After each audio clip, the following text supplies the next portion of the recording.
Coming up on the Get Lean, Eat Clean podcast. Like it's much easier for me, and probably for yourself as well, working with athletes, golfers and alike. At least they get to fuel well. They feel great. They don't have compromised libido. They sleep wonderfully. And maybe they get a bit stressed as they kind of lead up to their competition. But, they're not getting down regulation of all of their hormones. They're not becoming hypergonadal. Their mood is great for the most part. They've got good energy. It's just such a different dynamic. Working with caloric restriction and trying to build muscle. So I try to temper people's expectations. Hello, and welcome to the Get Lean, Eat Clean podcast. I'm Brian Grin, and I'm here to give you actionable tips to get your body back to what it once was 5, 10, even 15 years ago. Each week, I'll give you an in-depth interview with a health expert from around the world to cut through the fluff and get you long-term sustainable results. This week, I interviewed dietitian, author, and nutrition and exercise science educator, Holly Baxter. As an accredited practicing dietitian and online physique coach, she brings her discipline and firsthand experience as a professional athlete to empower clients to achieve their ultimate success through knowledge and dedication. We discussed her health journey and lessons through competing as a professional fitness model. We also chatted about how to dial in your nutrition to meet your weight loss goals, the problem with too much restriction, Holly's tips on losing those last 10 to 15 pounds, her keys to hypertrophy training, and much, much more. Really enjoyed my interview with Holly. I know you will too. Thanks so much for listening and enjoy the show. All right, welcome to the Get Lean, Eat Clean podcast. My name is Brian Grin, and I have Holly Baxter on. Welcome to the show. Thank you so much for having me. I appreciate it. Yeah, all the way from hot Florida right now, right? It's got to be pretty hot down there. Stifling is an understatement. No one goes outside anymore. Yeah, crazy. Beautiful here in Chicago, so you should be coming up north. You know what? I have not spent a whole lot of time in the northern parts of the US, but I have friends up in that area, so I'll have to make myself find an opportunity to do it. You should, and come during the summer, right? That's the best time. I've heard. So, online physique coach, dietitian. And you're still training. Are you still competing in fitness competitions? So I am. I actually did 2 competitions this year. So I spent 6 months from January through to June, and I just kind of wrapped up for the year. I think trying to navigate that and starting new businesses, and we've just launched a new research review, and we're publishing and we're training. I mean, it's a lot. So I think I had to be really smart about, when I put the gas pedal down and when I pull it off, because it really demands an extraordinary amount of effort. And when you've already got that being applied in your career, it's really tough to do both. So I will be shooting for the Olympia probably next year. Is that every year or is it every other year, Olympia? The Olympia is every year. Every year. Okay. Mm-hmm. What got you sort of into physique coaching and training for these competitions? What sort of prompted you to start doing that? So I wish that I had a really beautiful story, one that was all butterflies and rainbows, but it actually stemmed from a really dark place.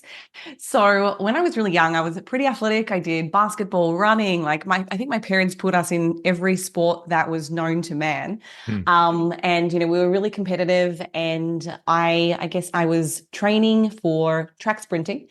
And I guess that kind of led me to care about my diet and care about, being strong and powerful. So we were doing a lot of plyometric style training. When I was even as young as 14, I remember being in the gym.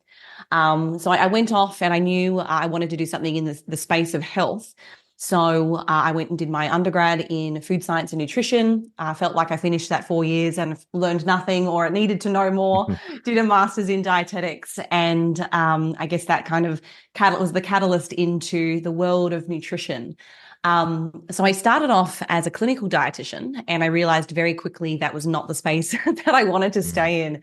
Just a very unmotivated clientele. I think a lot of people, didn't really want to improve themselves at all, which I struggled with a lot. That mindset was quite different to the one that I had. So I kind of ventured out into, I guess, my own private practice, and I was working with a lot of athletes. They weren't all, professional bodybuilders, that's for sure. I barely knew anything about bodybuilding probably up until the age of 23, 24. So I'm 35 now, just so the listener knows. But yeah, I remember working with this one young girl, and she ended up saying to me, that this competition's in Dubai. I don't think I'm going to go anymore because the caliber of competition is maybe above myself, but you train all the time. Have you ever thought about doing that? And I was like, you know what? I haven't, but I like Dubai. So this might be a good opportunity for me to, parlay a little bit of a business with my a new hobby. So I was already lifting and training pretty consistently. So it just allowed me to have another goal. So I actually had to compete at a local show and win. And then I had to get to nationals, win. And then I competed for Australia at the World Championships in a natural bodybuilding federation, which was the INBA or the PNBA, and won. So wow.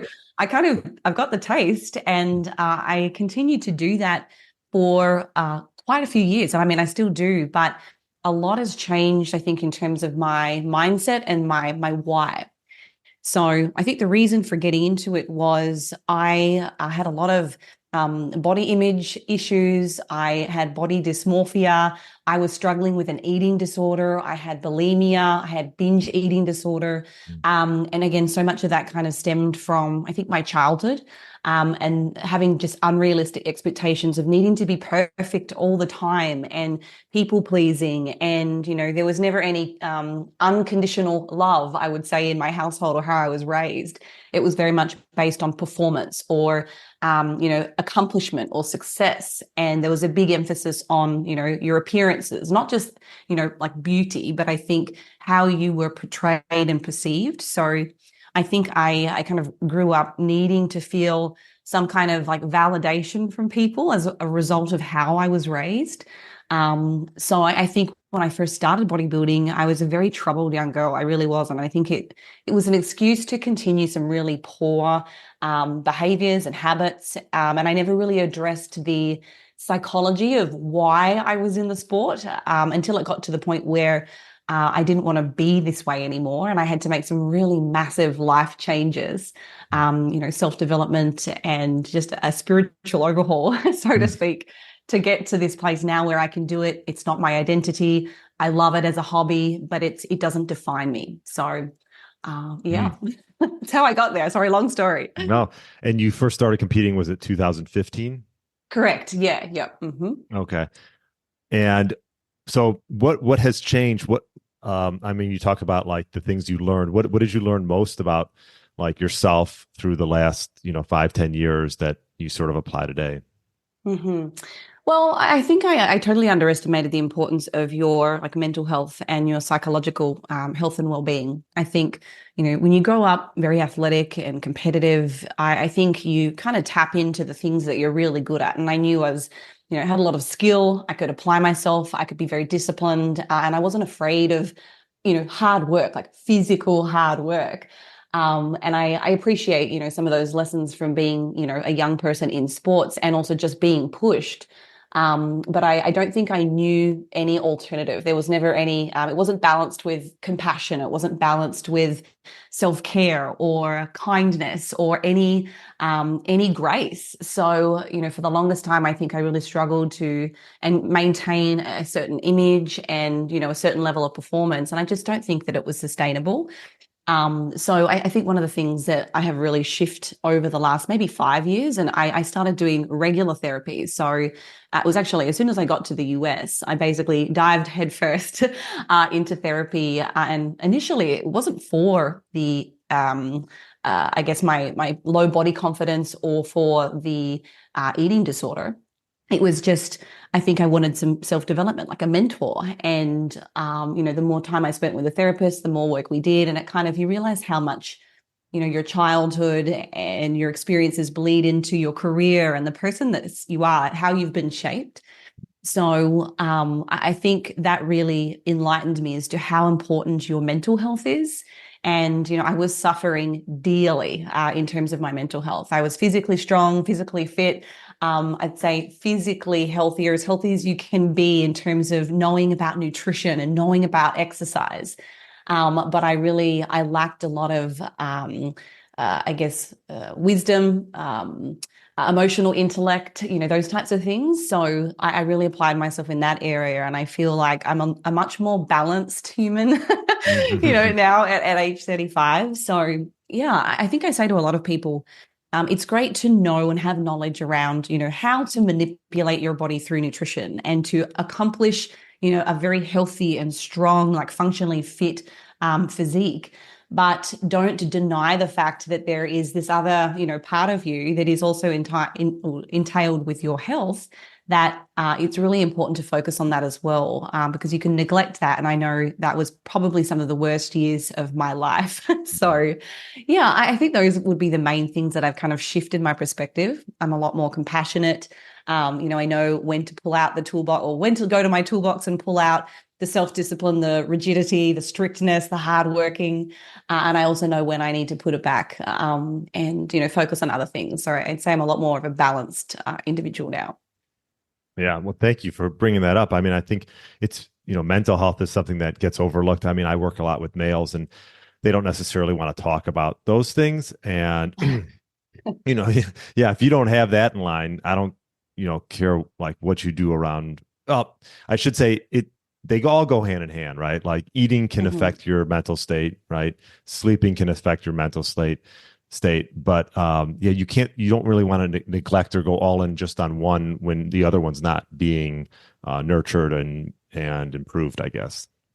Yeah, absolutely. I think in terms of quality of life, I mean, I've worked with a number of males myself. I still do. And, I've had some individuals come in that are, type A OCD, and I can tell they're extremely hardworking, dedicated people. But they've almost become laser focused on optimizing their health or they're thinking about longevity, but they're also thinking, oh, I want to be mobile and flexible. And I also want to be extremely muscular, but I also want to be really strong. And then, oh, what about my cardiovascular fitness? And they're coming in so overworked and overwhelmed. I kind of have to say to them, hey, like, it's great that you're so committed to this health goal. I love that. But, to me, it seems right now your anxiety and stress is 9 out of 10, and it's all a manufacturing of the thoughts and the narrative that you have. We can, dial that back a little bit and maybe give you some relief, psychologically speaking. And that doesn't go without saying, we obviously go through the motions with nutrition intervention and training, and there's lots of things that we can do to, do concurrent training. But I think so many of us just set the standards so high. We're so hard on ourselves when I don't think we necessarily need to be. Yeah, and you see this even with the nutrition space where people think more, or even in working out, more is better. Mm-hmm. And I don't necessarily think that's true for a lot of things. And you see this, like, people want to go to extremes and think they're going to get the best results by going to extremes. You're seeing this like with just, I mean, for example, like cutting out certain macronutrient groups and just going all in on, let's just say, carnivore. And there could be a time and a place for that and for some individuals, but like, I think people think that if they go to extremes, they're going to get extreme results or great results, where a lot of times that can backfire. Yeah, absolutely. And I'd say, yes, congratulations if you do. However, what have you neglected in the process? Because, I think it's opportunity cost. If you ever apply a lot more focus and effort in one area, usually something else is sacrificed. And I know for me, I've kind of gotten to the point now where, I appreciate and value my career. I really appreciate and value the people in my life. And in efforts to maintain, good relationships and to have a good, head on my shoulders, I've realized I can't always be, the professional bodybuilder. And it's typically why I've only ever done one big show each year, because I know the psychological toll and the physiological toll that has. And I also want to be able to give to those other areas. So, I think previously, again, if you go back to the version of me that was young 20s, not really a logical, emotionally intelligent person. Mhm. I thought that I should be able to do it all. You should be stage lean year round. You should be striving for excellence in all areas. And that, that means that you're 10 out of 10 on everything. But, I think as we wisen up and olden up, you tend to realize that, it kind of ebbs and flows back and forth, and it just feels subjectively so much healthier. Mm. Yeah, I was just thinking about like, I mean, to be like the best, right? There has to be some type of obsession around that, Hmm. and that doesn't necessarily mean it's healthy per se, right? And that might get you that first place gold or medal or whatever you're doing, but you see this with a lot with athletes. Like I'm a golfer, so like Tiger Hmm. Woods, right? Like just obsessed for such a long period of time throughout his life, and he had no social, and then you saw sort of how Hmm. his downfall came, where Hmm. socially and everything, and then so anyways, yeah, I just think obsession can be good, but it also in the long term it might not be necessarily the healthy way to go about living. Yeah, but I think you've also got to think about individual values too. I mean, I use the example of like Olympic athletes. What they do is so incredibly impressive, or anyone that's at the top of their game, Mhm. whether it's in sport or business or otherwise. It's admirable that they can be that good, but you have to think about, what are the downstream effects of that much time invested, mental investment, physical investment. It usually means that there is probably a big flaw somewhere else in their life. And, I think a lot of people, maybe not a lot, but there are some individuals where that lifestyle may work really well. For example, and I'll just come back to my sport. I work with a half a dozen or so, professional bodybuilders, and they're single. They have no children. Their job is to get up and lift. They actually just make a very mediocre salary or an income, and they have normal, 9 to 5, 40-hour a week work obligations. That lifestyle only works really well for that type of individual with very few other interests, no other hobbies. They are truly obsessed. I mean, for some people, you can afford to live a certain way, but I also have other clients that have competed, and it's a full-time. He's got a full-time job. He's a high executive CEO, works 80 hours a week. He has 3 children, big family. A wife who's looking, begging for some attention. The kids are competing for attention as well. And then they want to do a bodybuilding show, and I say, well, look. I can teach you like and how to manipulate and get you to a place in the healthiest way possible with as much balance as we possibly can. But that doesn't mean it's going to be easy or come without, some pretty significant sacrifice, because it's really hard. In fact, I think bodybuilding and, changing your physique to be the leanest version of yourself, and the most muscular is probably one of the hardest sports there are. If you think about any other sport, who is compromising their calories? Who is trying to do it with no food and no fuel? Like no one. Mm. So, it's a really hard sport. Like it's much easier for me, and probably for yourself as well, working with athletes, golfers and alike. At least they get to fuel well. They feel great. They don't have Mhm. compromised libido. They sleep wonderfully. And maybe they get a bit stressed as they kind of lead up to their competition. But, they're not getting down regulation of all of their hormones. They're not becoming hypergonadal. Their mood is great for the most part. They've got good energy. It's just such a different dynamic. Working with caloric restriction and trying to build muscle. So I try to temper people's expectations. And you talk about caloric restriction. I mean, these are for individuals that are looking to get to a certain percentage of body fat, right? That's probably not sustainable for the long term, but so they can compete and win at that, that fitness competition, right? And maybe talk us through how process of how someone goes about doing that, and maybe what things that could take a like a negative role, like you said, maybe thyroid or hormonal issues that come up and sleep issues that come up by being so extreme per se.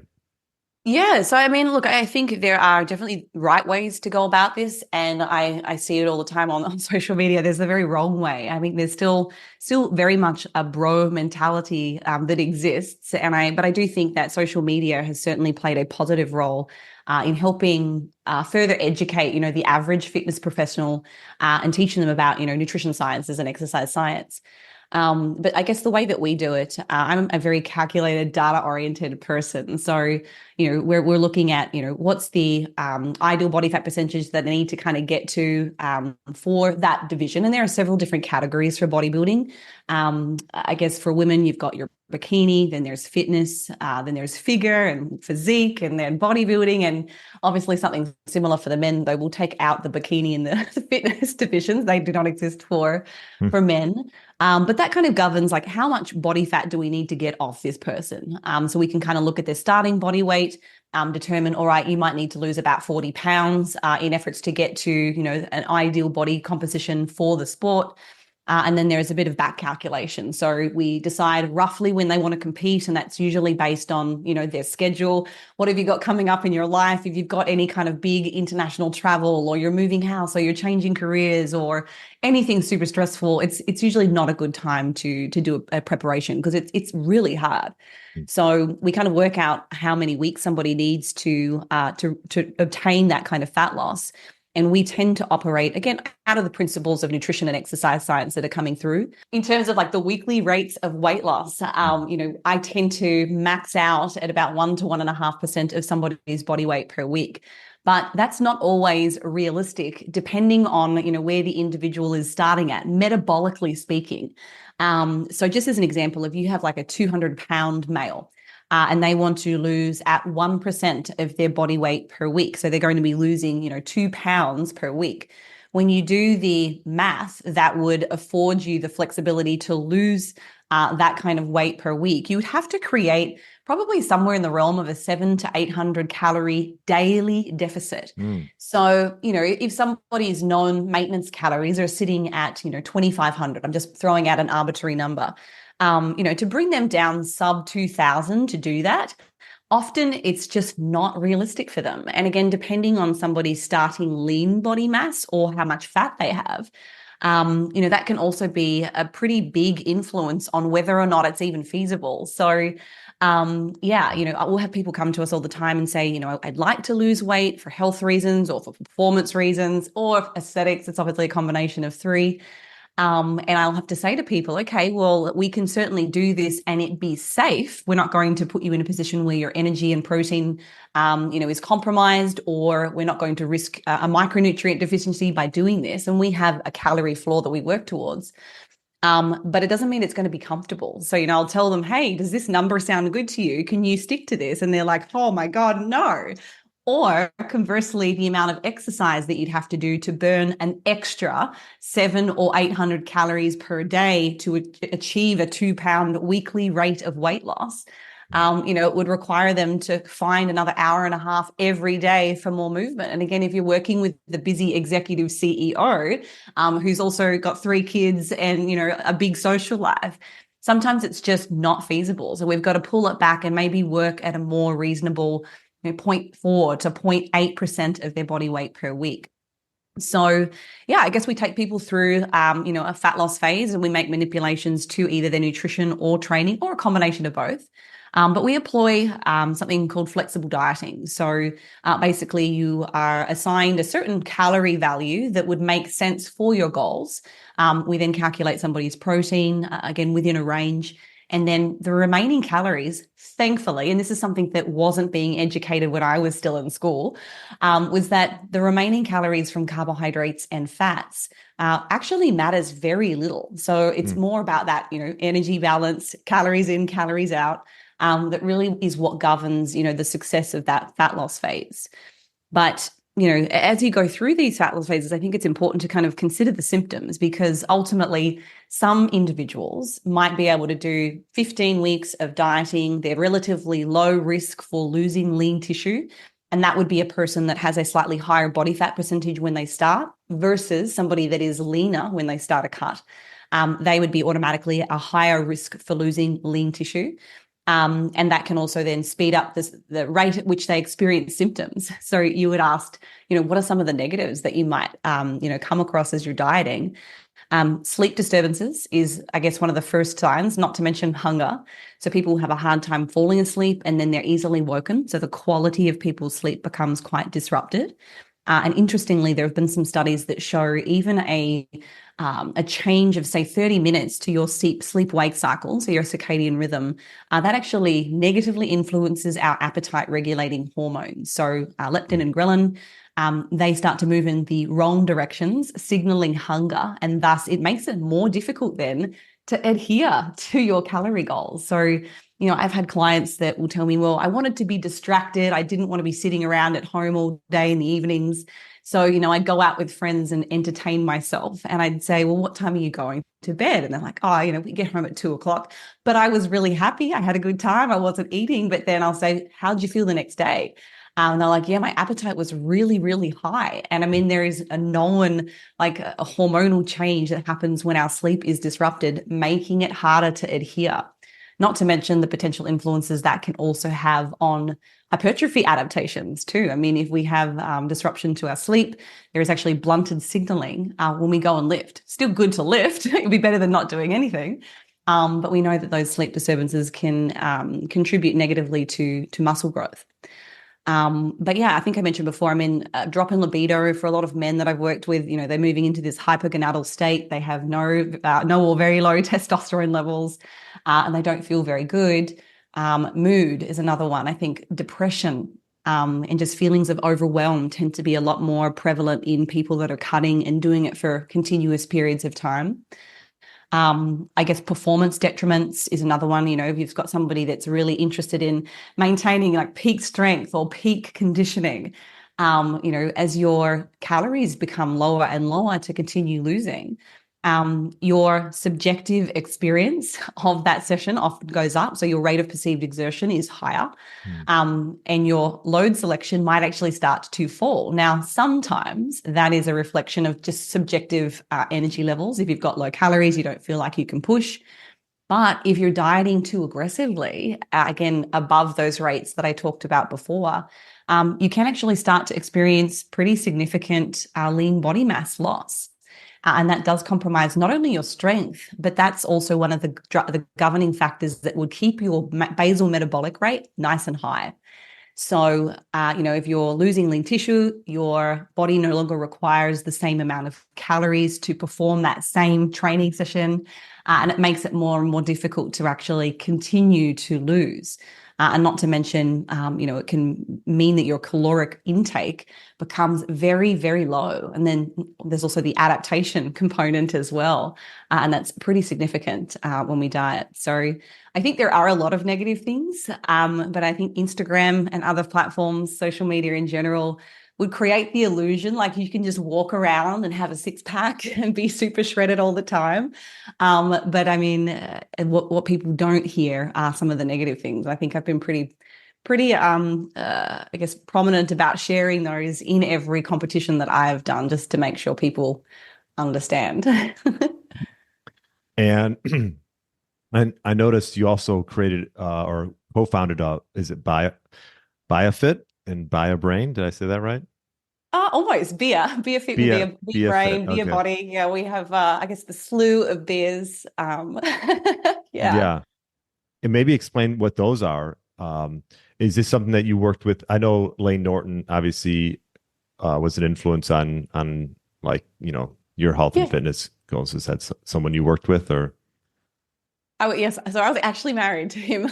Oh, okay.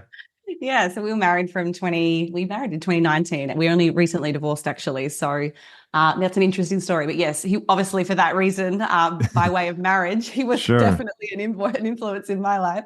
So yeah, we built, I guess, all of the companies together. We had several businesses, and I guess as part of our settlement, I kind of stepped away. Obviously, all of our businesses were branded with his name, So I took this as an opportunity to start an all-female team and to kind of move in the direction that I think I'd always wanted to. And I often felt, our personalities are very, very different. Mm. It's like the compassionate kind, and then the go home or die personality. So it was really fun actually to kind of start BiaBody, which is my coaching team. So we have an all-female team. We specialize in women's health. And we have quite a few different areas of expertise. So we've got one of our coaches actually does not take on clients who have any aesthetic desires to change their body comp. She's really about helping people step away from macro tracking that may have developed some dysfunctional behaviors and relationships with food through, very rigid, restrictive dietary practices. So she's kind of moving them towards mindful eating and just trusting your body again and not having to rely on a tracker. And again, that was one of my products. I mean, we had a nutrition coaching app. So I'm in the middle of getting, I guess, bought out of my shares of that business. But I still can sit in the middle and say, look, I see benefits to both. Not everybody has a dysfunctional, relationship with food. Some people want to change their body composition, not for the aesthetics, but it's very much performance orientated. That's the why. They want to maximize their performance. So tracking macros and manipulating macronutrients or even changing their body composition has benefits for the sport. And then also, there's still some people, it's medically necessary to change, their body composition. They've got, they're morbidly obese and they've never really paid attention to their diet or how to move their bodies. So, we've got coaches that obviously focus on that and menopause. And then we've got a physical therapist, obviously me, background dietitian. We've got eating disorder specialists, we've got everything. So that's BiaBody. And then BiaFit is our training application, which is available on Android and iOS. And we also have BiaBrain, which is a brand new, line of business for us. I recently started that with my partner, Dr. Samuel Buckner. So he's a PhD and one of the professors at University of South Florida. He's a phenomenal researcher. So he and I are now. What's his name? I'm sorry. What was his name? Dr. Samuel Buckner. Okay. Got it. Yeah. So we basically review 4 different research articles every month. 2 of them are in the area of exercise, 2 are in the area of nutrition. It's got an audible format, and we just try to break down, heavy research into the most simple, easy to understand, methods and ways that we can, and with practical, takeaways. So what we talk about here, how does this change your supplementation regimen? How does this change your training, approaches? What does this do or mean for your nutrition? So that's been a really fun project to work on. So yeah, they're the beers. There will be more. Yeah, that BiaBrain looks really cool. And that's a lot of research done on your part, right? And sort of diving into the studies, which most people don't like to do. Is that something you enjoy? It is. I think if I didn't have to fuel my body and eat and live, I would probably not be doing anything for any kind of income. It would probably be, to live a life of learning. I'd probably do multiple different areas of research. I think I will be one of those people. And I know there's probably lots of people listening that are just like that. They really love learning about, lots of things. So yeah, I like it. I like writing. I actually hate filming and doing video. But I guess that's part of being, an influencer now. If you're not, I used to just do captions, and I think so many of us would write, and we'd do, stories and things like that. And now it's, oh no, if you don't keep up with the times. So that's been a big transition, I think, for us. And what are some of the things that like practical advice that you give to just a general population client that's maybe not trying to train, but let's say they want to lose those last 10 to 50. I know this is, could depend on the individual, but, I see quite a bit of, middle-aged males in particular. Maybe they're in their 50s, 60s, and just like that last 15, 20 pounds trying to navigate that and get down in visceral fat. What were some practical tips would you give for that individual? Yeah, sure. I mean, gosh, they're probably not a whole lot different to what I would recommend to women anyway. I think there are not that many, biological sex differences that would mean we need to make major changes between dietary approaches and training approaches for men and women. But I will say, I think for a lot of the men that I have worked with, they're aware of the fact that protein is important. But I tend to see both extremes. I see some men that are coming in and their protein intakes are absolutely dismal. They've never made it a priority and they don't know how to cook. So I think, educating them about here is the recommended reference range for protein. It is, if you're talking in pounds, I like to use the numbers 1 to 1.3 grams of protein per pound of lean body mass. If you're working in kilos, I'm obviously from Australia, it would be 1.8 to 2.9 grams of protein per kilogram of lean body mass. And I'd say you can pick a number anywhere within that range, but it doesn't have to, you don't have to be dogmatic about it. I used to be, but I felt like, especially if I was trying to lose a little bit of weight, as my calories would come down, I'd try to keep my protein as high as I possibly could, because want to get all the gains, but it was coming at such a consequence or a sacrifice of my carbs and maybe my fats that I didn't feel like I had any balance with my meals. I really wasn't enjoying what I was eating anymore. And I think the consequence of that was I would do really well for short periods of time. And then this is recovering from my eating disorder. I would find myself just binging and gorging on the things that I had sacrificed. So, my philosophy has actually changed quite a bit over the years. It's a range for a reason. Now, if you're over the age of 40, I think strive for the top quarter or the top third. That would be great. But if that is costing you your mental health and you're finding like you end up just kind of going through these binge restrict cycles as you are dieting, then I think giving yourself flexibility within that protein range so that you can build out, meals that feel good and that you enjoy. So I think high protein is one really important factor. But I've also seen men coming in from the other end of the spectrum too. They know about protein and they're just way overshooting it, like unnecessarily high. And it might be contributing to elevated LDL levels if they're eating it mostly from animal-based proteins or other dairy, which is pretty common. Their saturated fats end up being very high as well. And, we know that the saturated fat requirements are about 7% of your total daily energy requirements. And I was seeing gentlemen and men and women too, where their total saturated fats were, creeping up into the 20s or 30s. And it was at the expense because they were trying to shoot for this unrealistically high protein target. And we're just uneducated about how to create, lean protein choices into a meal. And I think beyond protein, resistance training is obviously an obvious one. But again, I don't think you need to be dogmatic about it. The more muscle you have, the more energetically costly it is to maintain. And that carries over to you get to eat more calories. You get to have and enjoy more of the things that you like if you've got a more muscular physique. Now, I think there's always a tipping point. Too much muscle probably isn't a good thing for longevity, but some muscle is good. And it keeps, especially if you're, staying strong with that kind of training.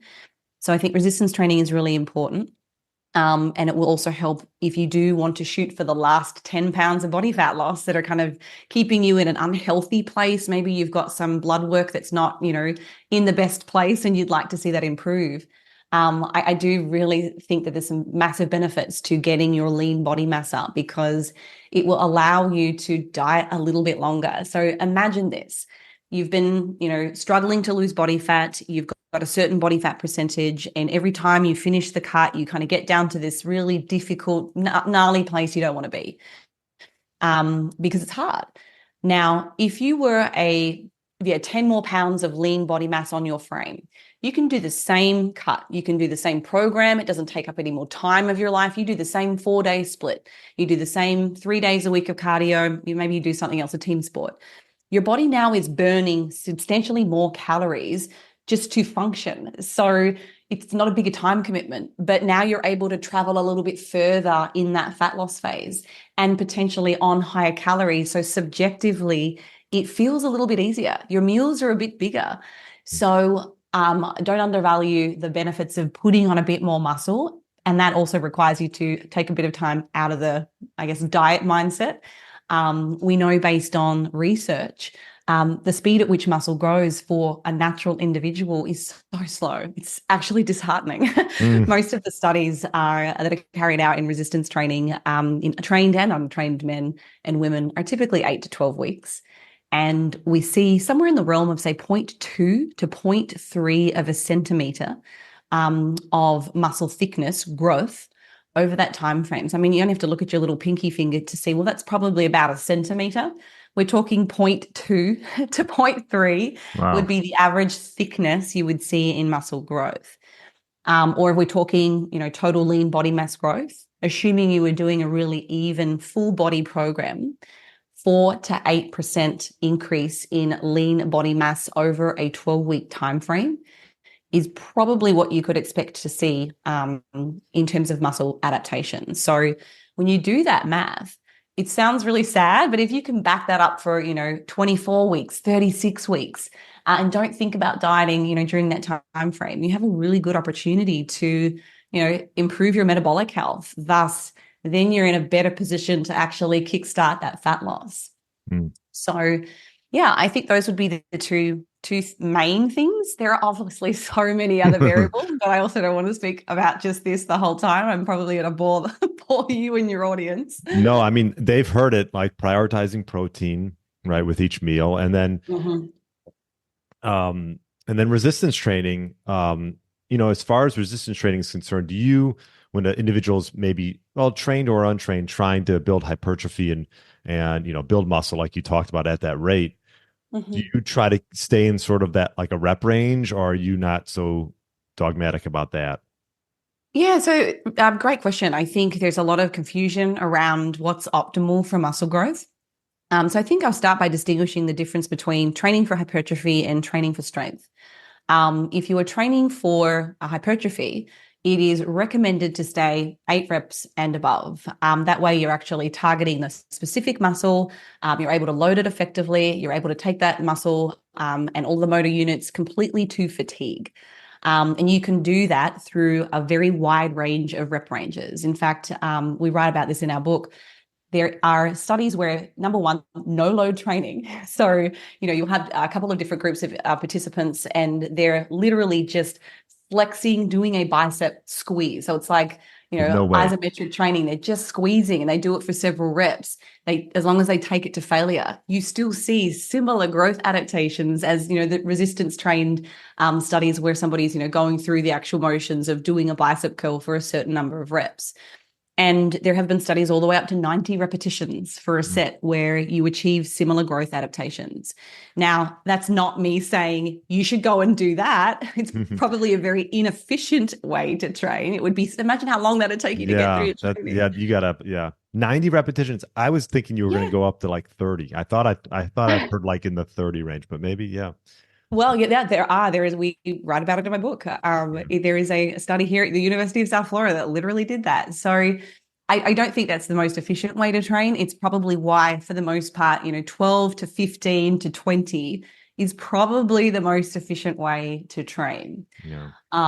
So yeah, in terms of repetitions for hypertrophy, that's what you want to be doing. If you start to drop below 8 and you're working that 1 rep max through to, 6, 7, 8, now you're working more strength. Now, that's not to say that you won't get any hypertrophy adaptations. We do see that in the literature, where you've got one group that's just doing 1 rep maxes versus another group that's doing, mostly hypertrophy. You will still be able to see some hypertrophy from the strength specific group. But what we don't see when we compare resistance-based rep ranges, hypertrophy-based rep ranges with strength rep ranges, is the strength adaptation. So it would indicate that in order to get strong in a specific muscle group or at a specific exercise, you do need to stay in that low repetition range and with heavy loads. And we kind of speculate that, when you're training in those loads, the limiting factor for why you don't get better muscle growth is it tends to impact all of the soft tissues and the joints and the ligaments. They end up, being the limiting factor to doing more reps. So technically speaking, your muscle isn't ever really getting an opportunity to get to failure. It's actually everything else that's kind of falling up short. And that's great, the neural adaptations for strength. But it's not optimal for muscle growth. So yeah, that's my my spiel, I guess, on repetition ranges. Yeah, I mean, I think the average individual would think, God, I'm lifting heavier with less reps. How am I not? You can build muscle that way, right? But that's more for strength and and let's say like power, as opposed to like 8 to 12 rep range where it's mainly more focused on, hypertrophy and getting gains, from Yeah, muscle. absolutely. Yeah. You probably won't see the same kind of hypertrophy response doing strength specific training. Right. I've done powerlifting in my kind of non-bodybuilding season, and my strength has gone up like incredibly, but I also saw very little muscle growth adaptation during that time frame. And I was truly doing strength reps. There was not a single exercise that I was doing, above 6 reps. So, it was insignificant changes over the course. And we're talking me measuring like muscle thickness through ultrasound at like week 1 through to week 24. Mhm. And you see this in the literature as well. But Do you use yeah, Do you use DEXA scans? Sorry to throw it. yeah, I do that. I think that's a really practical way for people, the general population to kind of keep an eye on their lean body mass. Mm-hmm. I think the only implications there are that just making sure if you're going to have a DEXA done, that you're able to follow it up on the same machine and under the same conditions, because they're 2 compartment models where they just measure fat mass and fat-free mass. Fat-free mass is a combination of your hair, skin, nails, bone, organs. Skeletal muscle tissue is obviously another one of those components, but so is water. And unfortunately, if you're training manipulative than another, maybe one day you go in extremely well hydrated, maybe you just finished a long run and you've guzzled down a couple of gallons, you might end up having an artificially elevated lean body mass measurement. Whereas if you go in another time, and you're very dehydrated, you've been laying on the beach, in Florida for the weekend, and you've been drinking alcohol and you're terribly dehydrated, that will tell you that you've lost lean tissue. And I mean, I have clients all the time say, what's going on? I've just done 12 weeks of a build and it doesn't look like I've made any changes. And I'm like, well, did you do this? Or, they'll have done a crazy high training volume program, maybe a 6-week mesocycle. And, the very last day of their training mesocycle, they've gone in and had their DEXA scan done. And they're so inflamed. They're walking around like a watermelon, and that's obviously the acute response to training. And it's really inflated their baseline measurement. And then, they go off and do this building program, and then they come in under different circumstances and it looks like they've lost muscle. I'm like, please, no, don't stress. So yeah, I think just knowing how to do all of these things properly is important. Yeah. And a thought came to my mind as far as, have you ever run into a client where they've restricted to the point where they're actually like putting on weight? Maybe, like you talked about metabolism, I think if you restrict for such a long period of time, your body starts to just hold on to fat, and so they're sort of getting reverse results of what they think they would get by doing some type of restriction. What are your thoughts around that? So I think I'll take a step back and just maybe talk loosely about, chronic calorie restriction will lead to metabolic adaptation. So, your systems, your self-defense system really ramp up and everything starts to downregulate. We become more efficient. It's like you go from being the macro truck where you can guzzles fuel left, right, and center to like the eco car that, can go very far on very little. So, that is a true phenomenon.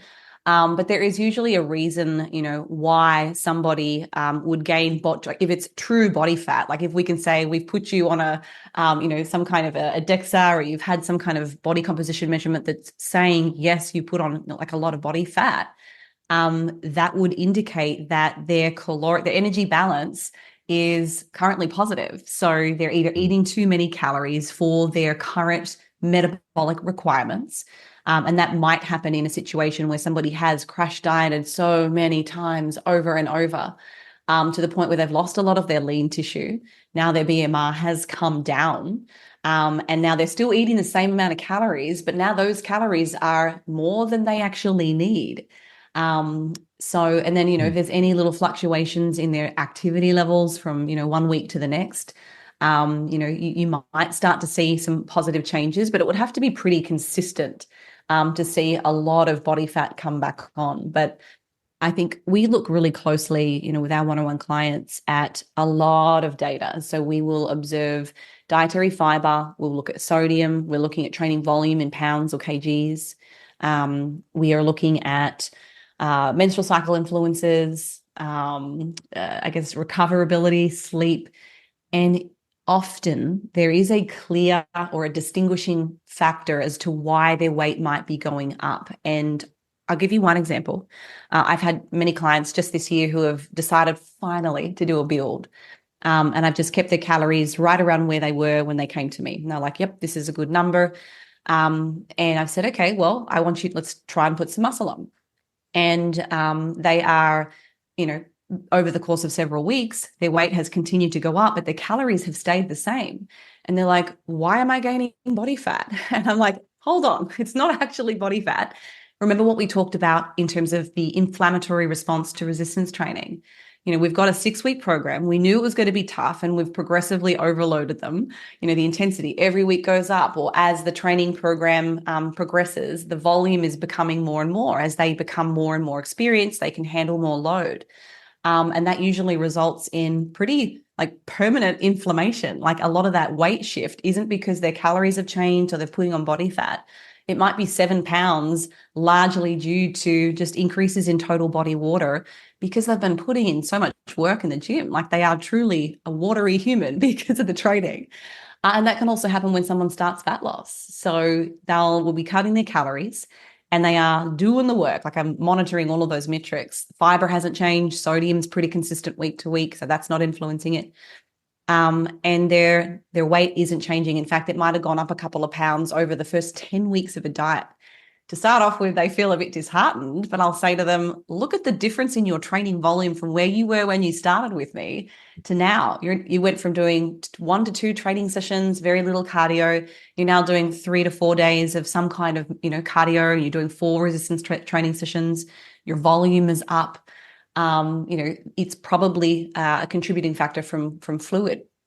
So, yeah. Do you find that, I know you don't necessarily preach like low carb, but if you ever work with someone who has been low carb or done a lot of fasting, that their sodium levels, they come in dehydrated. And once you start introducing carbohydrates, perhaps they're putting on weight simply because their body's, retaining more water and sodium. Yeah. Oh my God. Yeah. That's another really important factor. I think it's, why some people that'll start a ketogenic diet, they've always done carbs and they'll experiment with keto. And then all of a sudden, the first couple of weeks, they're like, oh my God, I've lost 10 pounds. This has never happened before. I'm like, yeah, it feels good having no glycogen in your muscle, doesn't it? And that's what's contributing to the scale changes. Sure, they're probably losing some body fat as well if they're in a deficit, but yeah, you've got to think about the role that carbohydrate plays in your total body weight on the scale. If you've been dieting for a long time and you've got empty muscle glycogen, and then, you start to reintroduce a little bit of carbohydrate, even if that amount is perfect for their fat loss goals. As their muscle glycogen stores fill back up, they also are stored with about 2 to 3 mil of water per 1 gram of glycogen that's stored. So naturally you see somebody's weight increase with that, but it's not bad weight. It's just glycogen and water. So yeah, I think just kind of monitoring people's or managing people's expectations when manipulating carbs, because it does have a big influence on the scale. It's usually somewhere in the measure of 1 to 3% of somebody's body weight can be influenced by glycogen and water alone. Yeah. I also like to ask guests that come on about routines. I'm a big routine guy. What's a typical day like for you, Holly? Like a routine, morning, evening? Well, if you ask me this week, I'd say yesterday, Thursday, was my first day of getting to the gym. We've had a really busy week with projects and deadlines. So I get up in the morning and I walk every morning. So I do about 60 minutes, or recently I've brought back running again, as I haven't done it in a long, long time. And I live right on the water. So I was like, you know what, you need to start doing this. Yeah. So yeah, run, get outdoors, get some light exposure. It's good for your mind, good for your heart. And then I will always try and get some kind of resistance training in about 4 to 5 days a week usually. Okay. But as a busy person, it doesn't always happen like that. I had a whole year going through a divorce where maybe I got into the gym 2 times per week, just kind of navigating, starting businesses again. So I like to get some movement, and yeah. I guess that's Eating, what I do most of what's typical eating? I know it depends probably what stage of your competition is gearing the to, time. but So nutrition wise, yeah. I am actually somebody that chooses to intermittent fast, not because it's inherently better. I have irritable bowel syndrome, IBS. So for me, because I usually train in the mornings, if I eat food, I generally don't like to have like a full sensation in my stomach. I would rather do that in a fasted state. So, and it doesn't seem to impact my energy levels or my performance. But for somebody else, I work with plenty of people like, if you can pay me enough to not eat something in the morning. So yeah, I intermittent fast up until about 11 or 12 typically, or I might have something really small just to hold me over through my training session. But yeah, I usually have 2 or 3 meals. I have a protein source with each of them, a good variety of different carbohydrate sources, sandwiches, grains, bread, cereals, fruits, veggies, and If you were gonna splurge on one thing, what would you splurge on? oh, I feel like I splurge every week. I don't have any foods that are off limits. I mean, weekends I eat out at a restaurant most weekends. So Friday, Saturday, Sunday. So we have our cocktails. We love steakhouses, breads. I'm a big fan of ahi tuna, scallop, seafood, burgers, everything. I think, but we include that as part of my regular diet. So it's not something that I would say is like a cheat meal, but all of these foods, they all have calorie value. So, they can probably fit within your, requirements. So yeah, I kind of tend to ebb and flow, back and forth between a range of calories. And I try to prioritize my protein as often as I can, but I'm not so dogmatic that I don't give myself flexibility to, go and have a few beers or a couple of cocktails or some wine, on the weekends. I think it's important to do that to keep a good, healthy relationship with food. Because again, I had an eating disorder for 10 years of my life. So I've been very conscious about keeping all the things in. So yeah, I'm a foodie at heart. I love all food. And do you still track like caloric intake? Or I mean, I've done some tracking myself, and I feel like once you get I'm a pretty boring eater. Once you get an idea for like a week, I feel like Mhm. then you can sort of go from there. And Yeah, so again, it depends on the season of my life. So, yeah. like I said, I've just been doing the last 6 months for me has been bodybuilding. So I just did states, nationals, and then my next show, I'm going to give myself a bit of a break, will be the Olympia, hopefully. But yes, to do that, because it requires an extraordinary level of leanness, and I think I got down to about 8% my last show. Yes, I do track. I think it gives me the most amount of flexibility, whilst having a ceiling for my calories. Mhm. So yeah, I'm a lot more organized, and okay, if I want to go out on the weekends and splurge a little, have steak, have bread, have wine, I kind of know I can track and see what that would cost me calorie wise, protein wise, and it allows me then to kind of plan the rest of my meals for the day so that I can do that. And I calorie cycle. So some days are low, some days are high, and that might be to facilitate, a bigger training session. But most often it was, I want to go and have a social life. So I'm going to do 200 or 300 more calories on the weekends, and I'll go a little bit lower during the weekdays. I'm pretty busy, so I don't think about food so much. But yeah, I definitely track. I mean, I had a coaching tracking app, and we're working on a new one right now. So yeah, but I don't track when I'm not competing. So right now I'm stepping away from that, but I'm still very mindful and I guess aware and intentional with the foods that I eat. Yeah, and I just noticed the book you were talking about was that Guide to Muscle Hypertrophy. Yeah, Yeah. yes. Okay, that's awesome. I'm gonna have to check that out. Oh, that's great.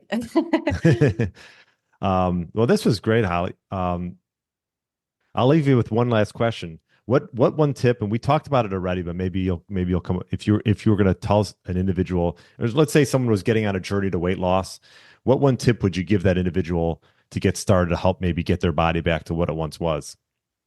I'd say number one, starting with don't be a zealot. Don't subscribe to one way of thinking, one logic, because there are 1,000 different ways that you can accomplish your goal. As I always say, there's many routes to Rome, not just in nutrition, but also training. There are a lot of ways that we can have great success. So if you find yourself feeling like you're subscribing or becoming biased, check yourself and recognize that there is lots of flexibility. But then I think number two, give yourself some grace, some compassion, and just recognize that we all have limits. I think I used to think I was a superhuman, and I would never give myself, any kind of wriggle room. But that's not life. You're not living if you don't and cannot enjoy yourself. So when you have a goal that, especially if it's related to aesthetics or changing your body composition, it's hard. So appreciate that for what it truly is. And I say that as a professional bodybuilder. And give yourself some grace. If you've got family, if you're also passionate about your career and you've got other hobbies, things that you enjoy, that's what makes life so special. So I think try and think about it from a sense of or perspective of balance. Love that. Well, thanks so much for coming on, Holly. This is great. You're welcome. I appreciate it. If you come up to Chicago over the summer, let me know. I shall. I've been told I need to go. Yes, you should. And best place for people to find you? My Instagram and my YouTube channel, Holly T. Baxter. You'll find me on both of those places, and you'll get all the links to all of our products and services there. Excellent. Well, thank you again for coming on, and enjoy the rest of your day. Appreciate it. Thank you. Thank you so much. Thanks for listening to the Get Lean, Eat Clean podcast. I understand there are millions of other podcasts out there, and you've chosen to listen to mine, and I appreciate that. Check out the show notes at briangrin.com for everything that was mentioned in this episode. Feel free to subscribe to the podcast and share it with a friend or family member that's looking to get their body back to what it once was. Thanks again, and have a great day.